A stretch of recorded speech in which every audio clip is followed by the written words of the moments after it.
Welcome back, everybody, to another episode of Ben the Human Plays Vagrus, the Riven Realms. We're about to rest in the Manzio here real quick.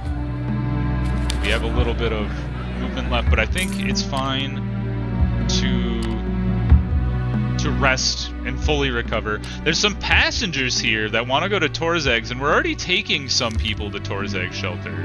A couple people, it looks like, and some goods.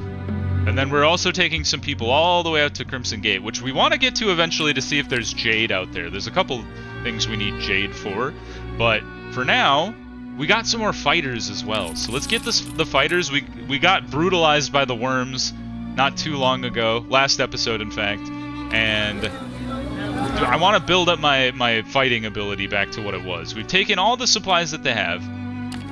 Let's go rest, sleep on the ground. Go to the market, take the supplies they have left, and now we're gonna head towards Loom and see if we can't find that white crystal, or the bug hive with the white crystal in it that we were told about by the mage Shebenni in Lumen. And maybe we can find it here. I don't know exactly where we're going. I think we found it. The impossibly tall crystal towers shimmer in the distance. Even here you can feel the scorching heat radiating from them. It would be certainly unwise to approach without protective gear, or maybe even with it. You find several crevices, mounds, and even cave entrances in the vicinity. Some of them look natural, while others might be small underground mines. Maybe it's time to look for that Yurg hive that the crystal mancer Shebenni told you about. Search for the hive. There it is! You spot the unmistakable marks of insects prints leading towards a cluster of small hills. The hive must be nearby, yet you know that this is a point of no return. Follow the tracks. You come upon a dark, foul-smelling hole in the ground, judging from the insect footprints and the acidic goo surrounding it. This must be an entrance to a Yurg hive. This is the place Shebenni suggested you search for a precious white crystal. Descend into the hive with your companions. The Comitatus waits nearby. We're taking all of you. You're all wounded, apparently. Damn worms. Confirm? You enter a gloomy, elongated underground cavern which leads further into the depths of the earth opposite the entrance. Protruding from the slime-covered walls, there are dozens of small white crystals, judging by how dim and dirty they look.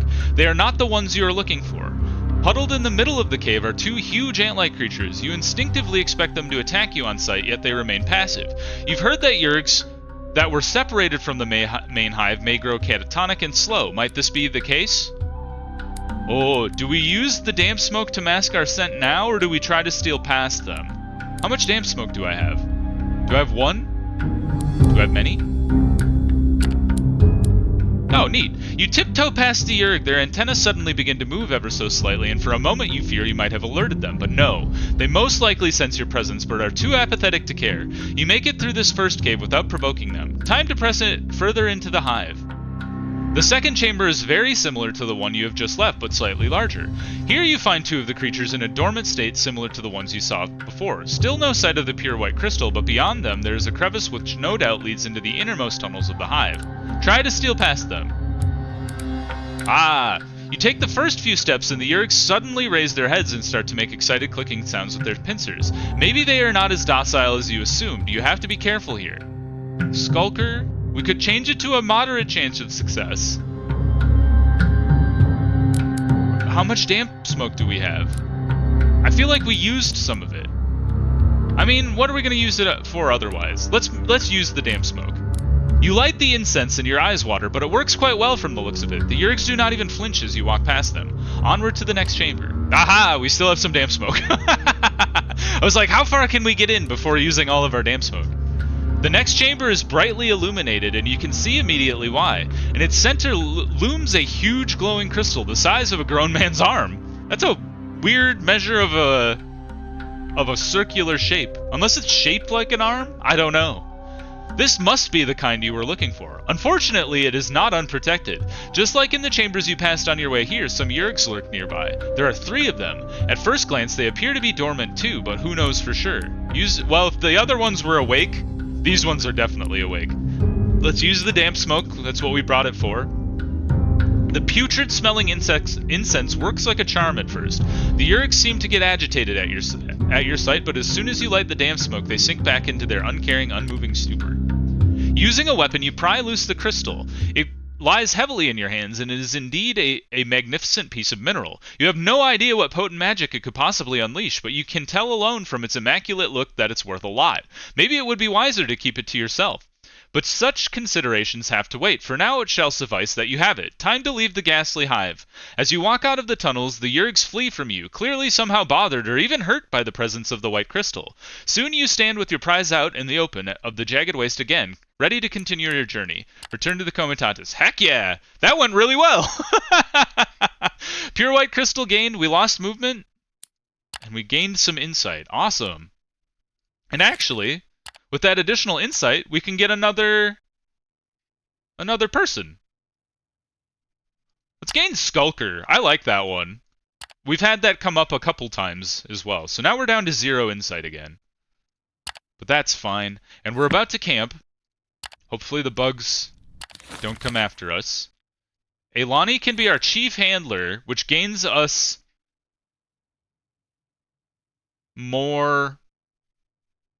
some movement, actually. Yeah, +1 max march. Oh, max march. Oh, it reduces consumption, though, and workforce needed, which is pretty baller. I think that's better than the nebulous benefit of whatever the Spellweaver does. Because it just says opens up your sorcery equipment slot. Although maybe that's worthwhile because we are getting that crystal, and then we could do crystal mining. I'm torn. I guess if we can swap them out, right? Yeah, we could swap people out at any time. So maybe we do Chief Handler for now, and then if we do decide to go into the crystal mines for whatever reason to test that out or whatever, we can just swap out one of these people, probably our Scoutmaster, and then put the Spellweaver on there. So let's do that. I like that plan. Our deputies have been assigned. Is everybody good? Yes. Some healing has been done. And now we want to just go to Lumen. Do we have enough stuff to get there? 3 to 5 days? I think so. There's not really a point to go to go back to Crystal. We don't have anything to sell there. And the white crystal was for the Shebenni in Lumen anyway. What is going on? As you traverse the land, the air becomes unusually still and motionless. Something seems off, but you cannot possibly pinpoint what it is, and your crew seems to sense it too.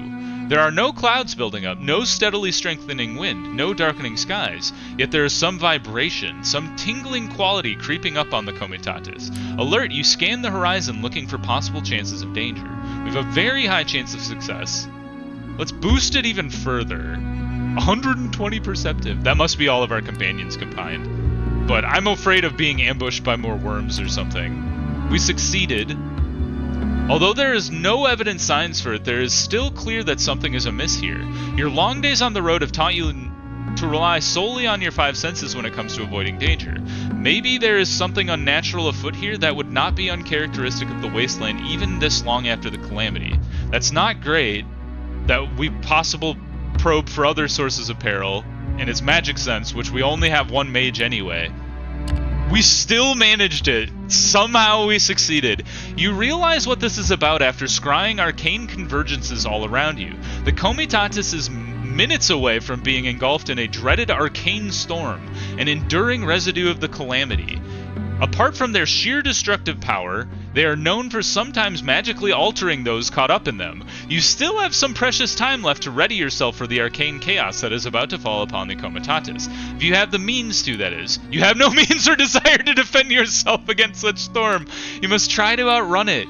What is this event? We've been crapped upon by the gods again. Hopefully we can succeed. We don't have any Spellweaver. He immediately regrets his choice to pick the Chief Handler instead of the Spellweaver. Oh boy, oh boy. Yeah, the heat shielding crystal. Anyway, The gales seemingly sprout from all directions while oddly colored lightning flashes randomly. In a matter of mere moments, hail of pebbles, mud, and even ice whip your faces and skin as vibrant hues sparkle all around you. This is all accompanied by a torrent of hot and cold rain in turns. There are voices in the wind, faces in the clouds. There are things that you only glimpse for a fraction of a second from the corner of your eye, but are grateful to whatever gods you pray to for the brevity of the visage. Your crew is screaming, some of them in mortal terror, some as if experiencing unearthly bliss. You are not entirely sure, but you may be screaming too. Well, now I wish I had held on to some of that resourcefulness at the very beginning. In this utter chaos of uncertainty, you know only one thing for sure. You have to lead your Komes out of here. You have to outrun this abomination of a storm. Please? No. You give it your all, but all you have, but it is in vain. You feel like you're moving through a hot, thick jelly, just like in a nightmare. The more you strain yourself, the farther your destination seems to end up. Around you, the panic cries of your cries of your Komes gradually diminish, then cease entirely. There is a moment of utter silence that seems to take forever. You have no idea how long you are held in the eye of the storm, but it feels like ages. Then there's a flash of light and you land on the ground, dazed and disoriented. Your Comitatus is around you with panicked beasts and wild-eyed crew. The storm is gone, however. Once again, the skies are clear, and the Comitatus stands there unscathed as if nothing happened. Uh-oh. Or does it? You take a closer look, and you begin to realize that things aren't exactly as they were before. The animals have changed, as did some of your cargo. You cannot be entirely sure, but maybe even some of your crew are altered. Arcane storms are named so for a reason. There's nothing to be done about it. You're all lucky to be alive. Oh my god! One of your cargo beasts was split in two. There is no other way to put it. Two smaller creatures now exist where one was a single large animal. The pair of new animals are oddly shaped, but seem calm and can be used as mounts even. An odd occurrence for sure. There's nothing to be done about it. You're very lucky to be alive. Dang it. Well, we've got more mounts, but it seems we've lost a beast of burden.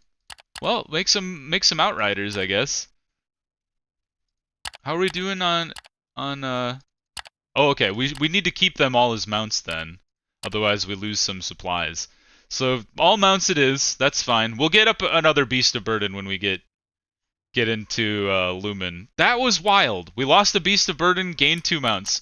I guess it could have been much worse. I assume. Maybe not. But I'll take what I can get with an arcane storm.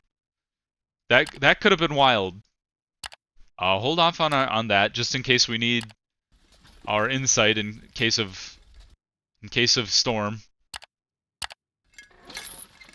That was the weirdest event I think I've ever encountered on this game, including the man who turned to dust.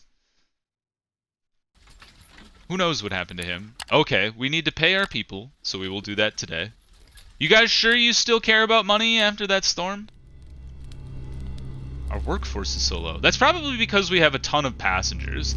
So let's pay our people. Elani is healed a bit. Don't go through... Are you crazy? Don't go through the crystals, you maniacs. Alright, one more day. And we have reached Lumen with supplies to spare. A few supplies to spare, anyway. Alright, we gotta remember, these two aren't ours. Go over there, so I don't get you confused. Alright, the Manzio is here. New beast of burden. It sucks that we lost a beast of burden because they're so much more expensive than the mounts. But what are we gonna do? New beast of burden it is. Let's make some outriders. How are we doing on inventory? We could do... Yeah, let's do 3 outriders. I like that. 3 outriders, 20 total fighters. That's pretty good. Cargo. Now, do we want to sell any of this stuff here? Because Lumen with the chitin. Bright Kelp we're going to take all the way to Tor's Eggs. Chitin is a different story, though. If we buy Ceruleus Crystal... Wow, that doesn't sell for that much in Tor's Eggs, actually. Maybe we just bring the chitin all the way to Tor's Egg Shelter. Keep it simple.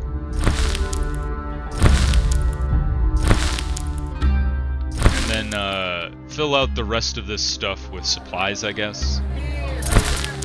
So I think we're gonna need it all to go all the way to Torzag Shelter anyway. Oh, we're all out of money. Okay, well maybe we do need to sell some stuff then. We'll sell one of you, because I think you're the least lost profit. So let's sell the chitin here. Buy the rest of these supplies. We have 8 days worth. How far away is Torzag's from here? 4 to 6 days. Yeah, 6 days away. So we can easily make it there with this amount of stuff. Okay, let's go visit our people.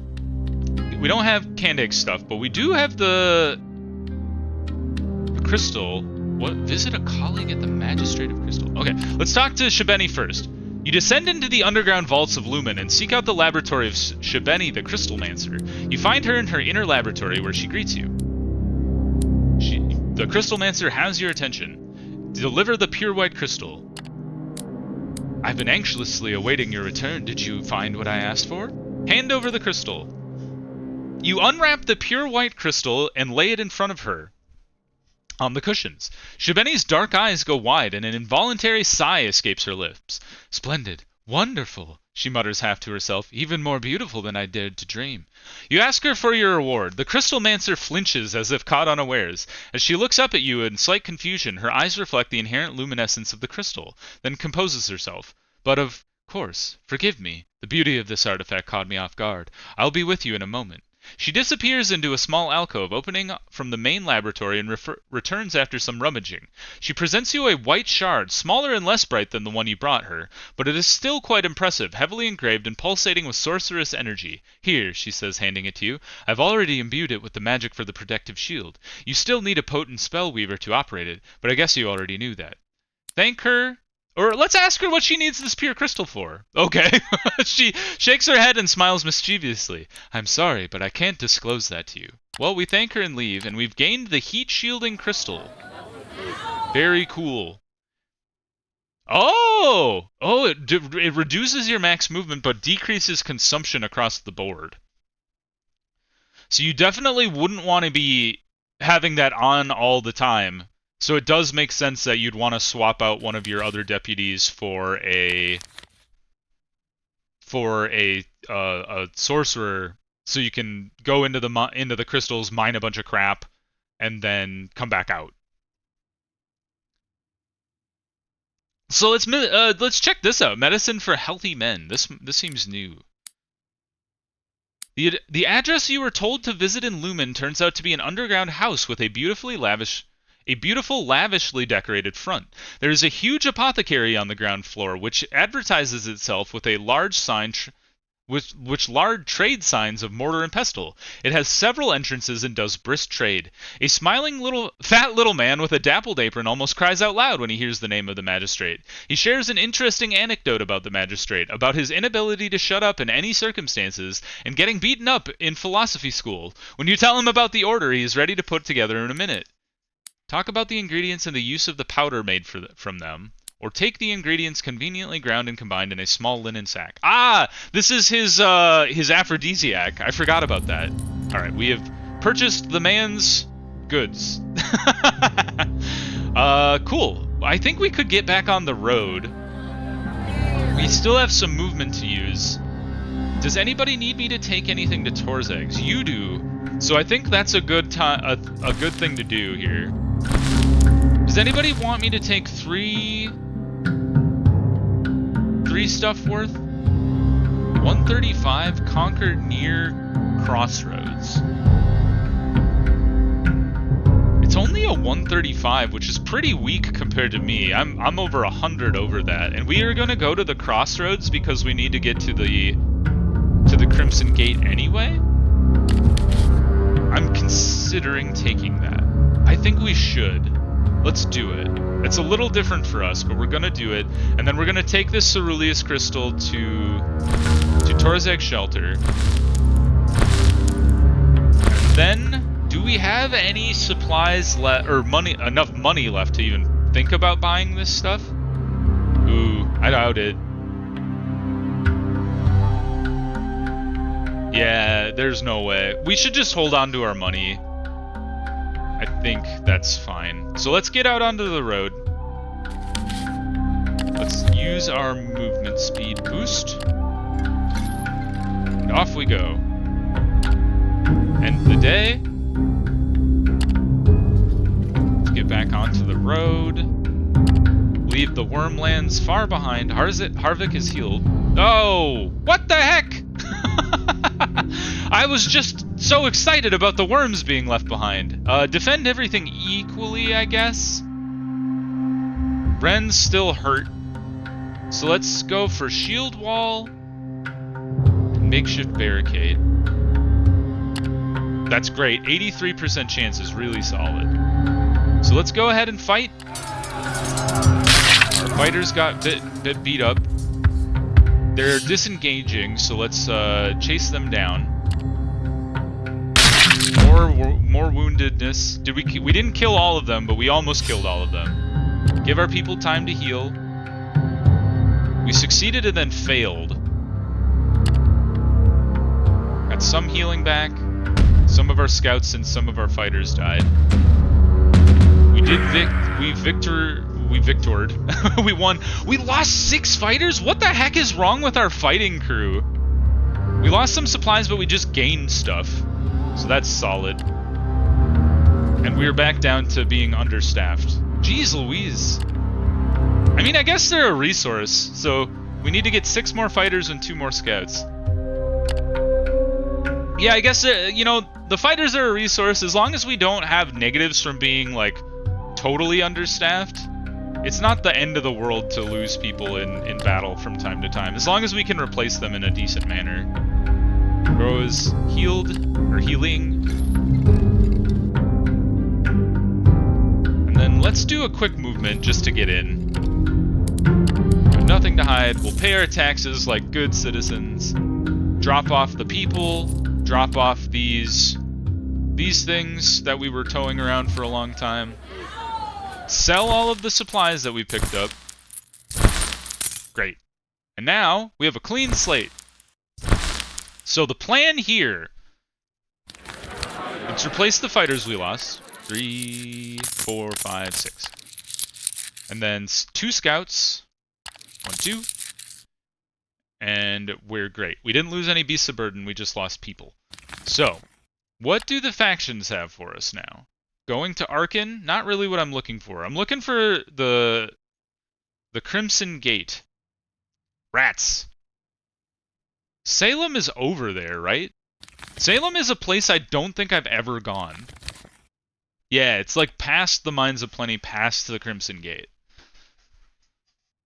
Maybe we just take that as a sign that we should head out that way. We'll always get some insight for discovering a new place. So let's do it. You're not contraband, right? You're obsidian, yeah. Let's take that with us. Just it's a sign to try something new. Now it seems that is the only thing out in that direction. Near Vigilus Tower? That's the other direction as well.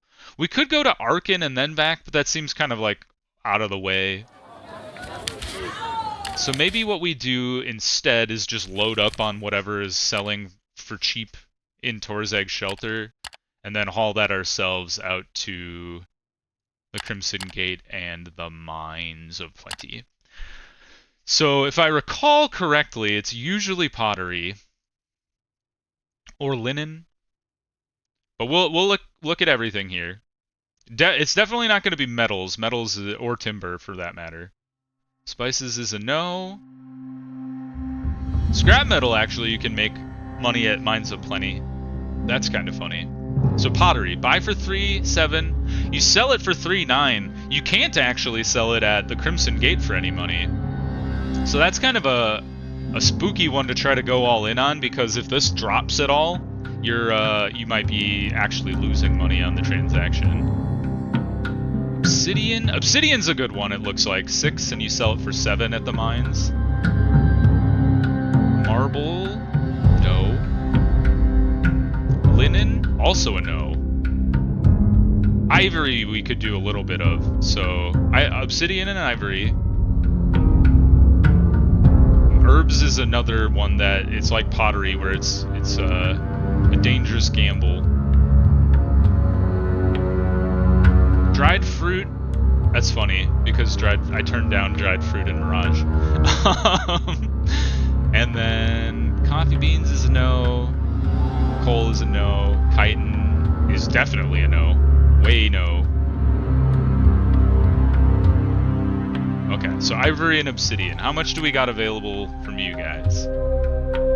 Scroll down. Ivory is, we get 2 stacks and almost 3 stacks. Obsidian you can get 4 stacks worth. So I think I'm gonna go with the obsidian here.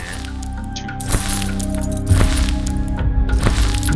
And then how much supplies do we need actually? That's a good question.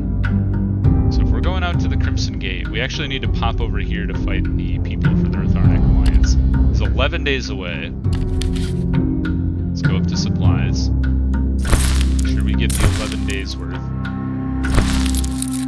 That's 11, so then we can get 1 thing of ivory.